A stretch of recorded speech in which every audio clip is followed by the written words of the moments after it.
토익은 해커스 영어도 해커스 고득점 메이커스 만점을 받아버렸어 해커스 가족 여러분 안녕하세요. 저는 해커스 학원 강남역 캠퍼스에서 리딩 컴프레hen션 RC를 담당하고 있는 케일리설입니다. 오늘은 여러분들과 파트 5, 6를 확인하면서 정확하게 앞으로의 토익의 방향도 좀 확인해보고 이제 더 이상 토익은 고민하지 않겠다, 끝내겠다라는 생각으로 이 강의에 임하시면 될 것 같고요. 더 많은 정보와 유용한 내용들은 해커스 토익 홈페이지에 가셔서 중요한 자료들, 정보들 많이 활용하시기 바랍니다. 자, 그러면 오늘의 난이도를 좀 얘기해 보도록 할까 봐요. 자, 오늘의 난이도는 일단 파트 5는 중중상이에요.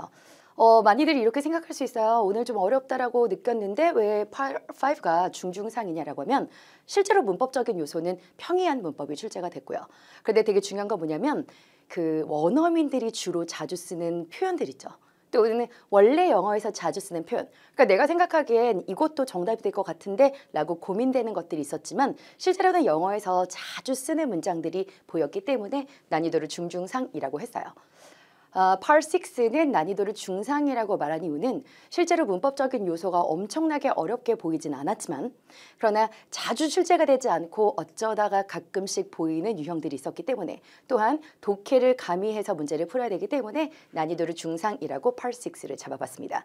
그럼 실제로 문제를 좀 보면서 연결을 해보도록 할게요. 자, 첫 번째 short과 shortly를 가지고 얘기를 좀 해볼 건데 자, 문장을 좀 볼까요? 빈칸이 나고 나서 after completing the registration for the new account. 그럼 새로운 계좌 등록을 마친 후에 you'll be sent email. 이메일을 받을 거다라고 해서 우리가 be sent 명사라고 하면 명사를 받다라는 뜻이죠. 그런데 이메일을 받을 건데 주소와 telephone number 뭐라고요? 주소랑 전화번호를 확인하도록 요청하는 이메일을 받을 거다라는 겁니다. 그래, 이 문제 정답은 뭘까요? 라고 하면 바로 shortly가 됐어요.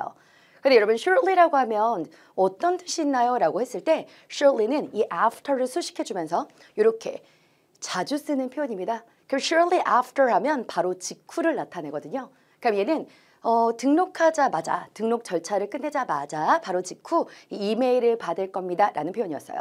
근데 shortly after라는 표현은 어떤 식으로도 표현이 되냐면 right after, immediately after, soon after 이렇게 표현할 수 있어요. 그래서 함께 동의어도 정리해 주시면 되고요. 그럼 여러분 soon after라고 하면 바로 직후니까 바로 직전이라고 표현할 때는 shortly before 뭐 이렇게도 표현할 수 있겠죠. 그래서 얘는 shortly가 정답이 됐는데 편안하게 얘기할 때 어떤 얘기를 하냐면 그냥 얘는 전치사 앞에 부사가 수식을 해주고 있는 건 아닌가요? 그것도 맞아요. 그런데 덩어리체로 자주 쓰는 표현을 shortly after 기억하고 있다면 훨씬 쉽게 정답이 보일 것이다 라는 거예요. 근데 short라고 하면 짧은 형용사, 그 다음에 shorten이라고 하면 en을 붙이면 동사화한 거라서 짧게 하다, 짧게 만들다 이런 컨셉이기 때문에 정답이 될 수 없었어요. 그래서 여러분들께서는 shortly after 바로 정확하게 자주 나오는 짝을 찾아보자 라는 문제였습니다. 난이도는 좀 평이했어요. 자, 다음 문제 볼게요. comes and meets 중에서 뭘 찾을까라는 거 얘기해 볼게요. Lenovo XCW40 product. 이 제품은요. with 무엇과 함께 나오냐면 24-month warranty. 그러니까 24개월 warranty를. 그러니까 보증 기간이 24개월인데요. And two camera attachments. 카메라도 2개가 붙어 있대요. To help you take better long distance photographs. 그러니까 멀리 있는 사진들도 이제 잘 찍을 수 있도록 그러니까 더 성능이 좋아진 건가 보네요. 그럼 여러분 얘는요 comes with라고 표현을 하면 얘는 같이 오다, 따라오다 이게 함께 붙어있는 세트다라는 표현할 때 comes with라고 표현을 하죠. 보통 이제 meets라고 표현하면 meet 하면 만나다. 우리 지금 만나, 당장 만나 이런 거니까 이 meet은 언제 쓰냐면 내가 가지고 있는 자격 요건이 귀사의 요구 조건에 만난다, 부합한다, 충족시키다 라는 표현으로 쓰기 때문에요. 이 제품이 얘네들, 부속품들 또는 보증 기간이 따라온다 라는 표현 함께 쓸 때 comes with라는 거 연결해 두시면 되겠죠. provide라는 거 제공하다라는 동사도 with랑 함께 쓰고 있는데 얘는 C는 왜 안 될까요? 라면 provide는 또 마찬가지로 meet과 얘네 둘 다 타동사기 때문에 바로 목적어를 필요로 해요. 그래서 얘는 comes with라고 하면 부속품이 또는 그 외 다른 서비스들이 함께 오다라고 표현할 때 쓰는 문장으로 기억해 두시면 되겠네요. 자, 다음 봅니다. 요거 가지고 고민하시는 분들이 좀 많았어요. 얘는 보니까 자, Avenue 회사가 is announcing 발표를 할 거랍니다. This quarters 이번 분기에 3명의 performing sales personnel 이렇게 표현하는 건데요. 그러니까 그 판매 영업 사원들 중에서 가장 이제 높은 어떤 거냐면 가장 실적이 높은 최고의 그 직원들 중 3명을 발표할 거라고 얘기를 하는 거예요. 근데 이제 보니까 그럼 어떤 걸 정답으로 찾을까라고 했을 때 실적이 가장 높은 직원 이렇게 표현을 할 때요. 얘는 정답이 탑이 됐어요. 근데 왜 이게 정답인가요? 라고 할 때 여러분 이때 topping이나 topped 뭐 이런 게 나오면 A나 C가 나오면 마치 분사 문제처럼 느껴지니까 항상 어떤 얘기를 하냐면 명사가 뭐뭐 하는이면 ing고 되는이면 pp다. 그러니까 직원들이 영업사원들이 높게 가는 건가? 높은 자리로 올라가게 된 건가? 뭐 이렇게 고민하는 게 아니라 그냥 탑 자체가 최고의라는 표현이잖아요. 그러니까 최고로 실적을 잘 낸 3명의 직원들을 발표할 거라는 거니까 탑이라는 표현 자체만으로도 그냥 형용사가 있었구나라는 거예요. 여러분 토핑이라고 하면 피자 위에 어떤 거 올리시는 걸 좋아하나요? 저는 사실 피자는 그냥 클래식하게 페퍼로니 피자를 가장 좋아합니다. 근데 저는 토핑으로 파인애플을 넣고 싶어요. 토핑으로 다른 걸 좀 빼주세요. 이렇게 표현할 수 있어서 토핑은 음식 위에 올리는 토핑. 그렇게 생각하시면 되고요. 탑, 최고의 인류의 가장 좋은, 가장 높은 수준에 있는 이런 느낌으로 탑 바로 찍으시면 됩니다. 자, 그 다음에 예를 좀 볼까요? valuable 하면 우리가 흔히 valuable이라고 표현을 하면 귀중한, 소중한, 값어치가 엄청 높은 그래서 보통 valuables, s를 붙일 땐 귀중품을 나타낼 때 쓰기도 해요. 근데 이 문장을 한번 보십시오. The new advanced 그러니까 새로 뭐가 나왔어요? advanced 더 괜찮아진 버전이 나온 것 같아요. employee checker app 그러면 새롭게 개발된 더 향상된 employee checker app은 is an addition. 근데 여러분 addition이라고 하면 추가물도 되고 사람에게 쓸 때는 추가 인원으로 나타낼 수도 있어요. 그럼 addition to 명사라고 하니까요. 어디에다가 추가물이 되냐면 existing staff management methods 그러니까 기존의 existing 자체가 기존의라는 형용사로 기존의 직원 관리 방법들에서 기존에 있었던 프로그램보다 새롭게 발전된 더 기능이 좋아진 향상된 앱이라서요. 아주 좋은 그러니까 이때는 뭐 값어치가 높은 것보다 아주 귀중한 매우 유용한 도움이 되는 이란 표현으로 valuable addition이라고 표현을 합니다. 여러분 얘는 valuable addition 자체가 엄청 잘 쓰는 표현으로 기억을 해두시면 돼요. 근데 여기서 일단 public은 공공이라는 건 아니겠죠. 회사 자체에서 우리 회사 직원들만이 또는 관리자만이 사용하는 앱이 되니까 공공의 모든 사람들이 다 쓸 수 있는 추가 물품은 아닐 테니까 쓰는 발언인데 free는 왜 안 되냐 이런 질문을 좀 해요. free 사실은 이제 free edition이란 표현도 쓰긴 하거든요. 근데 중요한 건 뭐냐면 얘가 원래 우리가 제공하는 프로그램인데 돈 전혀 더 낼 필요 없이 무료로 또 들을 수 있어. 이런 프로그램이 이제 free edition이라고는 표현할 수 있어요. 근데 이제 이 문장을 한번 봅시다. 이 문장에서는 기존에 있었던 방법에서 좀 더 나아진 걸 얘기해 주기 때문에 이때는 무료라는 걸 그래 기존에 있었던 것보다 무료로 새로 준다는 게 아니라 얘는 무료 에디션이 아니라 기존에 있었던 것보다는 좀 더 발전되고 향상되고 나아진 거기 때문에 매우 유용한 도움이 되는 좋은 이란 표현으로 valuable addition이라고 표현하면 될 것 같습니다. 여러분 addition은 그래서 추가 물품, 추가된 항목, 사항 이런 것도 되는데 사람으로 쓸 때는 뭐라고요? 네, 추가 인원을 나타낼 수 있어요. 아셨죠? 그래서 얘는 valuable addition이라고 정리해 두시면 되겠습니다. 자, 추가 예문을 하나 제가 소개를 좀 해볼게요. 그럼 좀 더 연습해 볼까? 라고 하면 The new expert marketing course 그러니까 새로운 게 보여요. expert, 그러니까 전문가가 쓸만한 마케팅 코스는 과정은 available from next month. 다음 달부터 이 새로운 course 과정이 시작이 되는데요. is a valuable addition to. 그러니까 뭐라고요? 기존에 우리가 제공했던 기존의 프로그램에서 더 좋은, 더 유용한 프로그램이 나왔다라는 표현 쓸 때 이렇게 사용할 수 있구나라고 봐두시면 되겠습니다. 아셨죠? external하고 objective 요거를 좀 볼 건데요. 여러분 external 하면 보통 이제 밖에, 외부의 이런 느낌이 좀 들고 objective라고 하면 객관적인 이란 뜻도 되고 또 objective라고 하면 명사를 쓸 땐 목표라는 뜻도 되죠. 근데 요 문제는 형용사 문제니까 objective를 객관적인, external은 좀 바깥, 외부의 이런 컨셉인데 자 봅시다. Nova Media는 prefers 뭘 선호하냐면요. prefers to do, promote existing employees. 그러면 기존의 직원들에게 promote 이렇게 좀 해봐라고 뭐라고요? 향상시키고 좀 권장하는 걸 선호한대요. To open positions 어떤 직책이냐면 여러분 이때는 open이 형용사로 사용돼서 공석을 나타내죠. current positions 현재 그 공석에 대해 기존의 직원들에게 좀 더 활성화시키도록 그러니까 어떻게 해요? 지원해 보도록 격려해 주는 걸 좋아합니다. In addition to 라고 하면 얘는 게다가 라는 전치사로 그 뒤에 ing가 붙었는데요. hiring 지금 candidates 후보자들 그러니까 지원자들을 뽑는 건데 어떤 거냐면 회사 내에서 필요한 적임자를 찾는 것도 매우 선호하는데요. 또 뭐도 하냐면 외부의 인사들을 또 고용하는 것도 한단 말이죠. 그러니까 얘는 A, B, C 중에서 external이 되는데 그럼 external candidates 하면 외부, 그러니까 우리 회사에서 일하지 않는 사람들도 지원을 할 수 있고요. 또 우리 회사 내의 사람들도 얼마든지 지원할 수 있다라는 컨셉인 거 맞죠? 그래서 이 회사는 prefers to do, 투부정사하는 걸 선호하는데요. 직원들에게, 그 기존의 직원들에게 우리 회사 시스템 잘 아니까 어때? open positions, 공석에 대해서 좀 지원하라고 활성화시키는 것도 좋아하는데 in addition to 게다가 외부의 지원자들을 뽑는 거에다가 또 회사 사내에서도 사람을 뽑는 걸 선호한다라는 거예요. 근데 여러분 objective라고 표현을 하면 객관적인 지원자들이거든요. 그럼 지원자들이 객관적인 지원자들을 뽑는 게 아니라 그럼 뭐 주관적인 지원자들이 있는 건 아니잖아요. 그럼 우리는 objective candidates라고 표현하는 건 아니에요. 그럼 candidates 지원자들을 함께 쓸 때 또 어떤 표현을 굳이 쓰자면 사실 잘 쓰는 표현은 qualified예요. 그럼 뭐죠? 자격이 되는, 그치?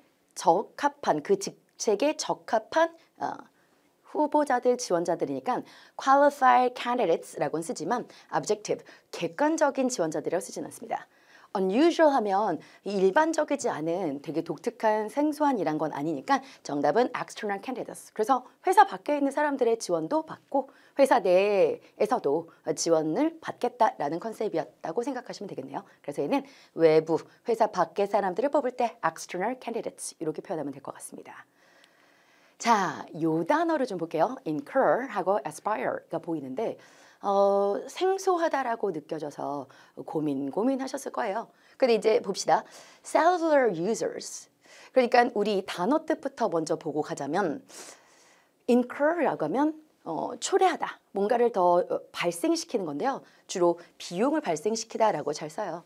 aspire 이러면 이제 열망하다. 뭔가를 원하고 aspire 내 마음속에 뭔가가 이렇게 꿈이 펼쳐지듯이 이렇게 열망하는 fluctuate이라고 표현하면 변동하는 거예요. 그래서 주가가 fluctuate 한다라고 하면 주가가 오르락 내리락 많이 한다고 coincide는 동시에 일어나다 또는 일치하다라는 컨셉인데 이 coincide가 with랑 함께 잘 쓴다라는 것도 봐두시면 돼요.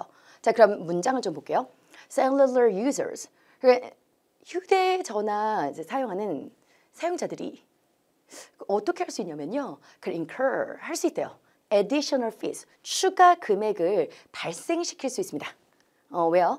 When connecting to data networks, 그러니까 해외에서 네트워크 접속할 때 그러니까 로밍 피 더 들어가듯이 그렇게 추가 비용을 발생할 수 있다라는 A가 정답이 됩니다. 그래서 여러분, 와 나는 추가 요금을 막 열망하고 있는 건 아니잖아요. 그치? 추가 요금을 막 fluctuate, 변동시키는 것도 아니고요. 추가 요금이 우연히 일치하다 동시에 일어나다 라고 쓰려도 어쨌든 with가 없기 때문에 안 되니까 정답은 incur가 됩니다. 그래서 얘는 비용을 발생시키다 incur additional fees 이렇게 좀 봐두시면 될 것 같네요. 아셨죠? 그러면 추가 예문을 통해서 좀 연습해 볼게요. incur라고 하면 우리가 좀 전에 비용을 발생시키다라고 많이 쓴다고요. 그럼 you may incur additional charges. 그럼 추가 요금을 발생시킬 수 있습니다. If you share your login details with others. 다른 사람들과 로긴 세부 내용들을 그러니까 로긴 절차 또는 로긴 디테일스 하면 보통 아이디와 파스워드를 공유할 시 금액을 더 낼 수 있다. 뭐 예를 들어 나 혼자만 접속한다라고 체크를 하면 좀 저렴한 프로그램이 있잖아요. 그러니까 내 가족들 모두 4명, 5명 한꺼번에 다 동시 접속할 수 있게끔 하겠다라고 했을 땐 가격이 좀 달라질 수 있거든요. 그러니까 얘는 you may incur, 발생시키다 비용을 additional charges, 이렇게 charge라는 표현도 쓸 수 있고 또는 요금이란 표현에 아까 마치 fees, fee도 연결할 수 있어요. 자, 두 번째 볼게요. aspire는 열망하다 이라는 거잖아요. The students, 학생들은 aspire, 열망합니다. to open their own business. 이제 많은 사람들이 이제 자기만의 사업을 여는 걸 되게 꿈꾸고, 그치? 창업을 꿈꾸고 이런 사람들이 있어요. 그럼 많은 학생들이 내 사업을 열망을, 꿈을 꾼다라는 표현에서 aspire라는 표현이고요. 세 번째 볼게요. The marketing team's meeting. 그 마케팅 팀의 회의가 scheduled for today. 오늘 마케팅 팀의 회의가 예정이 된 이 회의가 이게 주어가 되죠. 그럼 여러분 여기다가는 coincides 이렇게 S를 붙이는 건데 주어가 단수라서.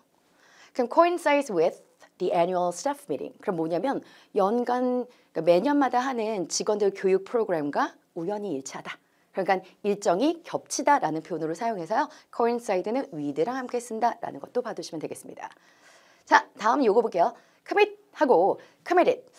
근데 이제 간혹 가다가 어떤 얘기를 하냐면 선생님 제가 잘 알고 있는 수거에서는 요게 알고 있어서 이렇게 답을 생각했어요 라는 분들이 있어요. 근데 볼게요. Watson Financial Services 이 회사는요 asks that. 네, 여러분 얘는 조금 있다가 더 부연 설명할 건데 주장하다, 요구하다, 명령하다, 제안하다 라는 동사 뒤에 대시 보이고 나면 당위성을 막 나타냈을 때 이 대시 마치 should가 이 자리에 뭐뭐 해야 한다라는 should가 숨어있는 것처럼 동사의 원형을 씁니다. 근데 이 문제는 employees 복수라서 뭐 크게 문제가 되진 않았는데 자 볼게요. 동사를 찾는 순서는 수태 시제. 그럼 여러분 이 회사가 대절이라고 요구한다라는 게 보이고요. 대절의 주어가 employees였기 때문에 동사가 아닌 cd 편안하게 버렸고요. 그 다음에 얘는 3인칭 단수현재일 때 동사 s를 붙이니 정답은 B라는 건 크게 어렵진 않았어요. 자, 근데 이제 얘를 가지고 얘기를 해볼게요. commit to라고 하면 얘를 덩어리째 기억하셔서요. commit to는 어디에 전념하다, 헌신하다. 어디에 최대한 노력을 좀 하려고 애쓰다 이런 느낌인데요. At least 적어도 one day per month 한 달에 하루 정도 한 달에 하루는 volunteer work 그러니까 자원봉사를 in their local community 그러니까 그 지역에 한 달에 한 번씩 자원봉사를 해야 한다고 요구한다라고요. 그래서 회사에서 직원들에게 한 달에 하루, 적어도 하루는 봉사하도록 요구한다라는 표현이에요. 그래서 직원들이 봉사해야 한다고 요구한다라는 표현이었습니다. 그러니까 여러분이 수거적인 덩어리 원래 잘 알고 있었던 표현은 be committed to 명사면 명사에 전념하다, 헌신하다 잘 알고 있는 수거 꽤 많이 보셨는데요. 또 commit to 명사면 명사에 전념하다, 헌신하다는 표현으로 동사를 찾아야 된다. 정답 B 이렇게 봐두시면 되겠습니다. 오케이. 자, 다음 추가적인 설명을 하나 더 해볼게요. 주요 명제 법칙이라는 말을 들어보셨나요? 시제나 수에 영향을 받지 않는 동사라고 해요. 근데 저는 얘를 앞글자를 따서 주장하다 주, 요구하다 요, 명령하다 명, 제안하다 제 이렇게 표현해서 주요 명제 법칙이라고 표현합니다. 동사가 뭐뭐 있는지 좀 볼까요? 주장하다 urge, insist, 요구하다 demand, request, ask, require, 명령하다 order, command, 제안하다 suggest, propose, recommend 이런 아이들이 있어요. 근데 이런 아이들이 보이고 나서 그 뒤에 대절이 나오는데 이때 주어에 상관없이 동사의 원형이 그냥 보일 때가 있습니다. 우리가 are이라고 하면 동사 원형 root이죠. 근데 마치 얘를 해석할 때 이 자리에 마치 누가 숨어있는 것처럼 should가 숨어있는 것처럼 이 자리에 마치 should가 숨어있는 것처럼 대절을 의무를 나타내는 문장처럼 해석한다는 거예요. 그럼 제가 해석해 볼게요. 주어가 동사해야만 한다고 주장하다, 요구하다, 명령하다, 제안하다 이런 식으로요. 이때 should가 숨어있는 것처럼 동사의 원형을 쓴다는 건데 그럼 조금 전에 봤던 예문도 다시 볼게요. ask, 요구하다가 보이고 대시 나온 후에 얘도 마찬가지로 동사의 원형 앞에 마치 should가 숨어있는 것처럼 해석해서 직원들이 적어도 한 달에 한 번씩은 volunteer work, 자원봉사에 참여해야 한다고 전념하고 참여해야 한다고 요구한다라는 표현이었습니다. 아셨죠? 네, 여러분 안녕하세요. 해커스토리 가르치 장종호 쌤입니다. 오늘 시험 어떠셨어요? 어려웠죠? 네, 맞아요. 이게 원래 이 토익 시험이 40년이나 됐는데도 항상 12월 달 시험은 조금 어려웠다라고 해요. 저도 작년 시험을 이제 생각을 해보면 되게 어려웠거든요. 12월 달 시험이. 그래서 여러분들 너무 좌절하지 마시고 일단 오늘 시험 자체에 대한 설명도 제가 좀 드릴 건데 중요한 건 이거예요. 2023년도 목표를 잡으신 분도 많을 거예요. 진로 맞죠? 안 그러면 여러분들 뭐 그냥 시험 자체가 목표일 수도 있고. 근데 중요한 건 토익 시험이 되게 오래된 시험이다 보니까 이걸 인정해주는 기관이라든지 혹은 단체라든지 혹은 회사가 점점 더 많아지고 있다는 점. 여러분들이 앞으로 어떤 진로로 나가던 간에 토익 점수가 있으면 도움이 될 거예요. 그렇기 때문에 토익 점수 빨리 따시는 거 추천드리고 그리고 기왕이면 이 강의만 볼 것이 아니라 우리 해커스 토익에서 자랑하는 우리 해커스 토익 홈페이지가 있거든요. 거기 오시면 저뿐만 아니라 우리 지금 옆 스튜디오, 앞 스튜디오의 선생님들 다 촬영하고 있어요. 뭐 오늘 시험도 그렇고 지난번 시험도 그렇고 지지난번 시험도 그렇고 다 우리 선생님들께서 분석을 해서 알려주고 있으니까 반드시 거기 이제 방문해 주셔가지고 여러분들 많은 정보 받으시고 빠르게 목표 점수까지 달려봤으면 좋겠습니다. 방문해 보셨어요? 자, 그럼 지금부터 저랑 같이 오늘 파트 7 총평 시작을 해보도록 하겠습니다. 오늘 봤던 토익 시험은요, 일단 난이도가 제가 파트 7 위주로 설명을 드릴 건데 전체적인 난이도는 중에서 조금 더 높은 수준, 중상이에요. 이게 왜 그러냐면 단일 지문이랑 이중 지문이 조금 어렵게 나왔거든요. 오히려 3중 지문은 조금 straightforward했어요. 답이 바로바로 보였어요. 그래서 여러분들이 문제 푸는 스킬 중에 하나가 어떤 거냐면 단일 지문이 풀다가 잘 안 풀린다 싶으면 여러분 파트 7 가장 마지막 3중 지문부터 푸는 것도 괜찮거든요. 그래서 오늘은 아마 이 뒤에서부터 앞으로 넘어온 사람들이 점수가 조금 더 높게 나올 가능성이 있다라고 저는 봅니다. 문제 유형별로 난이도를 조금 보자면 역시나 주제 목적 문제는 좀 평범했어요. 주제 목적은 항상 여러분들 첫 번째 문장에 답이 있으니까 그렇죠? 괜찮았어요. 동의어 문제도 괜찮았어요. 오늘 2개 나왔는데 여러분들한테 동의어 문제 오늘 제가 이따 설명 바로 드릴게요. 추론 문제가 조금 어렵게 나왔죠. 항상 추론 문제는 어려워요. 왜? 패러프레이징을 해야 되기 때문에. 그래서 조금 이따 추론 문제도 연습할 것이고 마지막으로 의도 파악 문제. 11시 42분에 제퍼슨이 한 이 말의 의도는 무엇인가? 이런 거. 눈치 싸움. 이것도 조금 이따 해볼 거예요. 아시겠죠? 가보도록 합시다, 여러분들.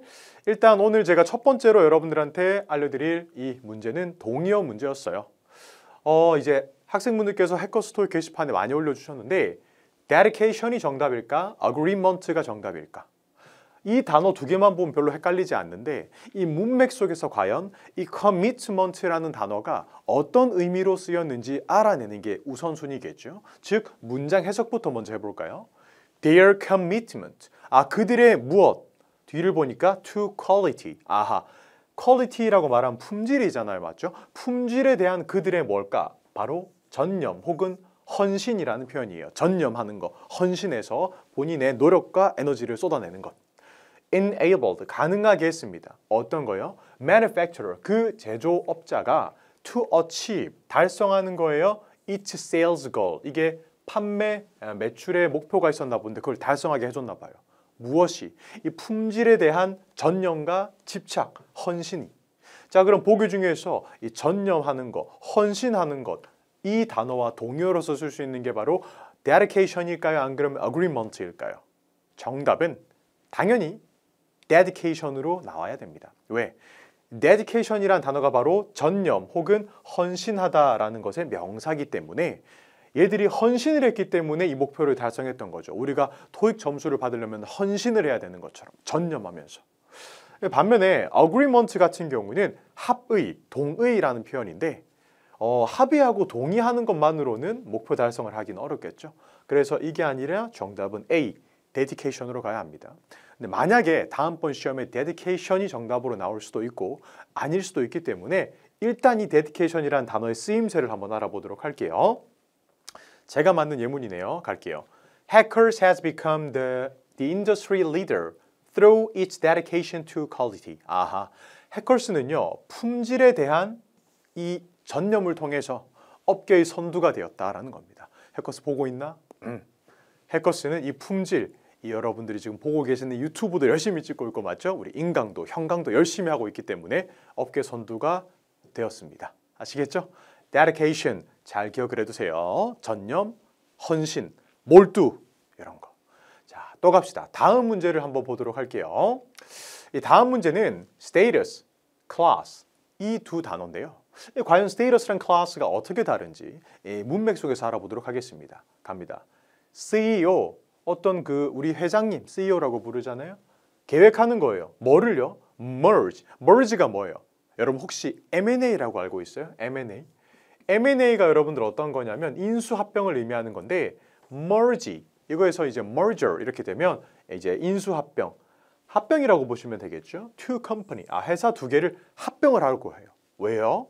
to keep, 유지하는 거예요. the official standing of the company. 그 회사의 official standing을 유지하기 위해서.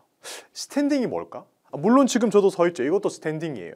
그런데 여러분 스탠딩이라는 단어 자체가 이 회사한테 주는 이미지가 어떤 거냐면 그 회사가 가지고 있는 그 업계 내의 입지랄까?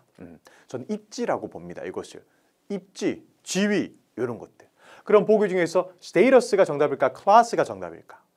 그런데 제가 이제 아주 재밌는 게시글을 봤는데 학생분께서 야 우리 클래스 있잖아 클래스 이런 식으로 말하기 때문에 정답이 클래스다 라고 고르신 분이 있더라고요. 그게 바로 오답의 클래스입니다. 아시겠죠? 안 돼. 여러분들께서 그냥 어렴풋이 그렇게 알고 있는 단어로 고르면 안 돼요. 구체적인 문장, 이 단어의 뜻을 한번 볼게요. status, 지위 혹은 상태를 의미해요. 지위나 상태. 우리가 이제 회사한테 갖다 붙일 때는 그 회사의 지위, 혹은 그 회사가 진행되고 있는 상태 이런 얘기를 많이 하겠죠. 반면에 클래스 같은 경우는 수업이나 계층이라고 말하는데 우리 회사한테 야 너 계층이 있다라고 하지 않잖아요. 그렇기 때문에 클래스는 이 문제의 정답이 아니고 스테이터스가 이 문제의 정답으로 무조건 나와줘야 됩니다. 아시겠죠? 이 스테이터스, 지위, 상태 둘 다 의미할 수 있습니다. 아시겠죠? 여러분들 우리가 택배 기다릴 때 지금 어느 정도 상태일까? 그것도 스테이터스라고 나타낼 수 있습니다. 기억을 해두시고 자 그럼 여러분들 예문을 한번 보도록 할까요? 자 갑니다. Your new diamond status. 당신의 새로운 다이아몬드 지위, 다이아몬드 상태 뭐 이런 걸로 보면 되겠죠. Entitles 이게 어떤 거냐면 가능하게 합니다. 뭐를요? 당신을요. Discounted admission 이게 어떤 거냐면 할인된 admission 이게 들어가는 입학 허가라고 보시면 되겠죠. 어디 여러분들 뒤에 보니까 뭐 전시회 우리가 이제 보면 여러분 전시회가 많잖아요. 그런 전시회들에 들어갈 때 이 정도 다이아몬드 이런 스테이터스가 있으면 들어갈 때 할인을 받을 수 있다는 의미가 되겠죠. 그것도 마찬가지로 클래스가 아니라 스테이터스가 무조건 나와줘야 되는 겁니다. 아시겠죠? 지위나 상태를 의미합니다. 기억을 해두세요. 계속 가보도록 하겠습니다. 동의어 문제 잡아보았고 지금부터는 조금 다른 거 의도 파악 문제 한번 가볼게요. 의도 파악은 눈치예요. 눈치. 눈치 싸움을 잘 하려면 여러분들 이 한 문장만 가서는 몰라요. 절대. 여러분 잘 보세요. 제가 여러분들한테 갑자기 Hey, listen, it's not set. 이게 무슨 말이에요? 맞죠? 아무 의미도 없잖아요. 갑자기 밑도 끝도 없이 야, 그럼 몰라? It's not set. 이건 말이 안 되거든요. 근데 문맥 속에서 한번 보도록 할게요. 그럼 말이 돼요. 갑니다. Mr. Gupta flight. 이 사람의 비행기가 will arrive. 도착을 할 거예요. At 4 p.m. 4시예요. Right? 맞지? 확인을 하네요. 아직 잘 모르나 봐요. I just picked up the rental car. 내가 지금 렌트카를 좀 지금 받았나 봐요. 그래서 야, 그 사람 굽타 씨 4시에 오는 거 맞지? 라고 물어보니까 지금 제니가 뭐라고 했냐면 It's not set. 이게 무슨 의미일까? set이란 거는 여러분 정해지다라는 거잖아요. 근데 not set 이라고 말했으니까 정해지지 않았대요. 뒤를 계속 보니까 The flight has been delayed. 야, 그 플라이트가 지금 지연되고 있대. 이 비행기가 이 말인즉슨 비행기가 지연되고 있고 지금 앞에서 문맥적으로 지금 굽타 씨의 비행기 얘기를 했잖아요. 이 말인즉슨 아직까지는 모르겠는데 라는 표현이 나와야 되겠죠. 그럼 의도적으로 A에 가까울까 B에 가까울까 볼게요. A. 그녀는 생각합니다. 이 Cole이라는 사람이 should return to the office. 오피스로 돌아와야 한다? 돌아와야 된다라고 얘기 안 한 것 같은데. B를 볼까요? She doesn't know. 모릅니다. The estimated arrival time. 아직까지 도착 예적 시간을 잘 모른다라는 겁니다. 언제 도착을 할지 모르겠다 이거겠죠. 그래서 지금 이 말이랑 가장 의미가 비슷한 게 바로 B입니다. B. 이 왜 그러냐면 여기서 아직 정해지지 않았어 라는 표현을 했기 때문에 아직까지 모르겠어 라는 표현이랑 일맥상통한다라고 볼 수 있겠죠. 의도 파악은 앞에 있는 문장과 뒤에 있는 문장의 문맥을 보고 고르는 거예요. 눈치 싸움이랄까 기억을 해두세요. 또 갑시다. 두 번째 문제. 아하, sounds reasonable. sounds reasonable. 여러분 이 표현 자체로는 무엇을 의미하는지 몰라요. 그렇기 때문에 여러분들은 문맥을 또 저랑 한번 훑어볼게요. 자 갑니다. 잭이라는 사람이 뭐라고 말했냐면 text me. 여러분 텍스트라는 것은 동사로 쓰면 문자 보내 라는 표현이에요. 야 문자해 우리 카톡해 이렇게 말하잖아요. 카톡 me 약간 이런 느낌이랄까. 문자해 when you get there. 너가 거기 도착하면 we can grab something to eat. 우리는 뭔가 먹을 것을 좀 살 수 있어. grab이 집다라는 거죠. 잡다. before the conference begins. 야 그 회의가 시작하기 전에. 그렇지 여러분들 길어지는 완전 엄청 장시간에 회의에 들어가기 전에 무조건 뭔가 채워야죠. 맞죠? 무조건 먹어야 아이디어도 잘 나오니까. 딱 말하니까 그 단어 킴이 뭐라고 했냐면 Oh, sounds reasonable. 맞아. 맞지 합당하지라는 표현. 이 말이 무슨 뜻이에요? 지금 얘도 뭔가 먹고 싶다라는 그런 의미가 아닐까? 맞죠? 왜? 뭔가 먹자라고 말했잖아. 그러니까 아우 너무 좋은 소리야 라고 말했습니다. 그렇죠? 자 그럼 여러분들 보기 중에서 A를 볼까요? 킴은 싫어합니다. 그의 제안을. 싫어하다니 얼마나 좋아하는데 지금 먹자고 했잖아요. 킴은 원했습니다. 뭔가 사기를. 그렇죠. 정답은 B입니다. 이렇게 여러분들께서 이 paraphrasing까지 아름답게 마무리를 해줘야지 한 문제를 또 맞춰낼 수 있는 겁니다. 이 의도 파악 문제 잘 기억을 해두시고 여러분들 문제 풀어보신 분들이라면 제가 지금 어떤 얘기를 하는지 알 거예요. Sounds reasonable의 의미는 뭐 맞다, 동의한다, 좋다 라고 하는 의미였습니다. 기억을 해두시고 자 여기까지가 이제 의도 파악 문제 한번 해봤고 자 그럼 지금부터 조금 다른 거 연습해 볼게요. 또 Part 7에서 가장 중요한 것은 paraphrasing 연습이에요. 여러분 제가 요즘에 좀 재밌게 읽고 있는 책 중에 읽었다는 착각이라는 책이 있는데요. 이게 사람들이 보통 그냥 글자만 쭉 보고 뉘앙스만 쭉 느끼고 그냥 이걸 읽었다라고 착각하는 사람들이 너무 많아요. 가장 안 좋은 독해 습관 중에 어떤 거냐면 여러분들 혹시 그 파닉스라고 알아요? 약간 파닉스는 영어 단어나 문장 배우고 문장까지는 아니고 단어 배우고 이렇게 하는 반인데 그것처럼 해석을 하는 경우가 있어요. 어떤 거냐면 노트 하는 거지 뭐. specify 하는 거지 뭐. address 주소 그리고 order 주문 이런 식으로 하는 거는 독해가 아니에요. 방금 전에 여러분들이 한 거는 그냥 낱말 맞추기예요. 왜? 내가 뜻을 알고 있는 단어들만 쭉 보고 그냥 내용을 대충 예상하는 거. 그게 바로 가장 잘못된 독해예요. 제대로 된 독해는 읽어야 됩니다. 읽는다는 게 뭐냐? 정보를 가져와야죠. 볼게요. Please note that. note라는 것은 좀 알아주세요. 알고 있어야 된대요. 뭐를요? that이야요. that이야가 뭔데? 이게 명사절이죠. You, 너가 should specify. specify는 여러분 세분화하다라는 겁니다. 세분화하다. 뭐 구체적으로 적어라 이 말이겠죠. Your complete address. address는 주소 맞습니다. 그러니까 완성된 주소를 적어야 돼요. 어디? In order form. 주문서에다 적어야 된대요. 오호. Otherwise. 그렇지 않으면 you will have to. 너 해야 돼요. collect. 가져와야 돼요. 어떤 거요? The package. 그 상품을 어디에서? The nearest post office. 아하. 우체국으로 가야 된대요. 자, 여러분들이 이거 안 보고 답변해 보세요. 이 문장을 통해서 우리가 알 수 있는 게 뭐냐? 여러분들이 뭔가 주문을 할 때 뭐를 적어야 돼요? 주소요. 주소 안 적으면 어떻게 돼요? 직접 우체국까지 가지러 가야 된다는 겁니다. 맞죠? 자, 그럼 이 내용으로 paraphrasing, 말을 한번 바꿔볼게요. 둘 중에 어떤 게 조금 더 적합한지 여러분들이 직접 보세요. 갑니다. A package, 상품이에요. 어떠한 배송 상품 with an incomplete. incomplete가 어떤 거냐면 완성되지 않은 주소. 완성되지 않은 주소를 가지고 있는 패키지는요. will be sent, 보내질 거예요. 어디로요? 가까운 우체국으로. 이 말이 이 말 같은데요? B를 볼까요? order forms, 주문서들은요. for parcel, 이것도 이제 여러분들 택배 상품이겠죠. can be collected. 아하, 이게 주문 서류는 어디에서 수집이 되어질 수 있냐면 그냥 근처 오피스에서, 포스트 오피스, 우체국에서. 이거는 전혀 다른 내용이죠. 왜 그러냐면 지금 이 내용을 통해서 우리가 알 수 있는 것은 주소 잘못 적으면 오피스, 여기 포스트 오피스 가야 돼 라는 표현인데 이 주문 서류를 받으러 우리가 이곳에 가는 건 아니에요. 그래서 정답은 A에 훨씬 더 가깝다라는 점. 정답은 당연히 A죠. 여러분들께서 지금 제가 빨간색으로 색칠을 해둔 단어들을 보면 어떻게 패러프레이징 되어 있는지 알 수 있거든요. 잘 보세요. 자, complete address, 완성된 주소. 그렇지 않으면 포스트 오피스로 가라. 완성되지 않은 주소, 요 말인즉슨 incomplete address겠죠. 포스트 오피스로 가라. 요거겠죠. 이렇게 여러분들께서 패러프레이징을 해야 합니다. 항상. 아시겠죠? 잘 기억을 해두시고 지금부터 문제 제대로 한번 풀어볼게요. 요걸 쓰셔야 돼요. 갑시다. 주제 목적 찾기 문제. 여러분들 주제 목적 찾기 문제는요. 보통 파트 7에서 각 지문당 첫 번째 문제로 보통 나오거든요. 여러분 각 지문의 첫 번째 문제로 나온다라는 이 의미가 무엇이냐? 여러분들은 지문의 위쪽 편을 봐야 돼요. 이게 100%는 아닌데 웬만하면 첫 번째 문장, 두 번째 문장에서 끝납니다. 주제 목적은요. 왜?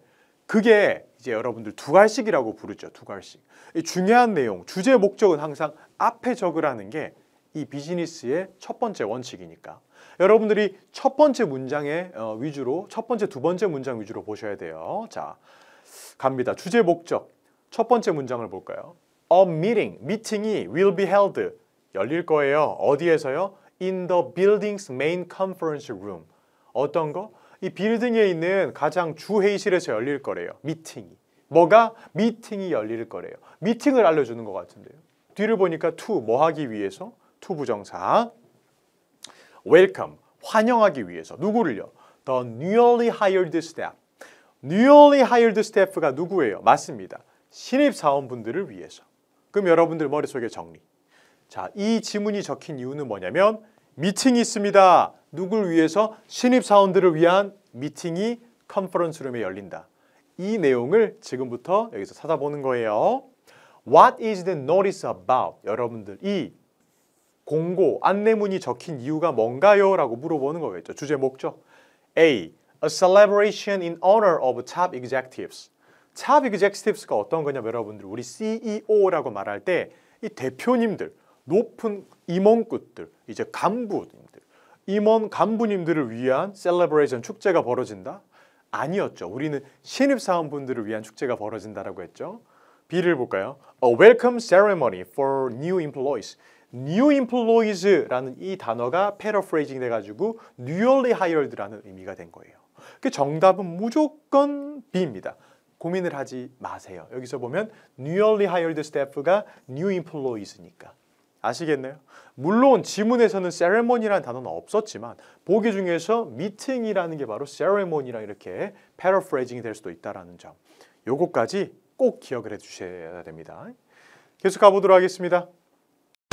점수 잡는 Hackers.